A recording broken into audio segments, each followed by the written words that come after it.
কারার ভিতর কিন্তু একটা ক্যান্টিন থাকে। এখন তারা যদি স্পেশালি কিন্তু খেতে চায়, ওটা কিন্তু তারা কিনে খাইতে পারে। ধরেন যারা ভিআইপি কারারক্ষী, তারা কিন্তু সব সময় হয়তো এইটা খাবে না। একদিন আজকে বলবো যে রুই মাছ খাবো, কালকে বলবো তারা পাঙ্গাস মাছ খাবে, আরেকদিন বলবো মুরগির মাংস খাবো। তারা যে অর্ডারটা দেয় ওই অর্ডার মতো দেয়। এখন যার পয়সা আছে তারা তো ভালো খাইতে পারে এখানে।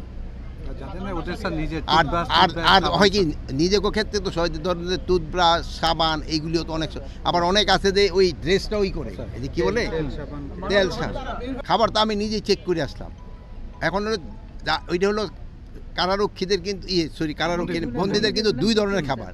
এরা যারা বিচারাধীন তাদের এক ধরনের রেশন, আর যাকে বিচার হয়ে গেছে তাদের হলো আরেক ধরনের রেশন। এখন ওই রেশন অনুপাত থেকে তারপরে তারা ডিভিশন প্রাপ্ত, তাদের হলো আবার আরেক ধরনের রেশন। তারা ওই পরিমাণটা পাচ্ছে কিনা ওইটা আমরা ইনশিওর। খাবার নিয়ে আমি এই যে এখানে যে ভিতরে আমি জিজ্ঞেস করলাম, কিন্তু কারো কোনো খাবার নিয়ে কমপ্লেন নেই এখানে। আমরা আবার যেহেতু প্রোটিনটা এখন একটু কম হচ্ছে, এই জন্য আমরা আবার সরকারের কাছে চেষ্টা করতে, যেহেতু এটা আমার এক মন্ত্রণালয় একেবারে না, এটা ফিনান্স দিয়ে দিলে আমরা করি। এখানে আমি দেখলাম যে আটক যারা এরও বেশিরভাগই মাদকের, এই মেয়েরা দেখেন সুন্দর ড্রেস পরে আছে, ম্যাক্সিমাম মাদকের সাথে জড়িত। আমাদের এখানে দুই ধরনের এই মাদকের সাথে, এই জন্য এই মাদকের সাথে আপনাকে একটা আন্দোলন গড়ে তুলতে হবে। এটা আপনারা লোকজনকে সচেতন করতে হবে।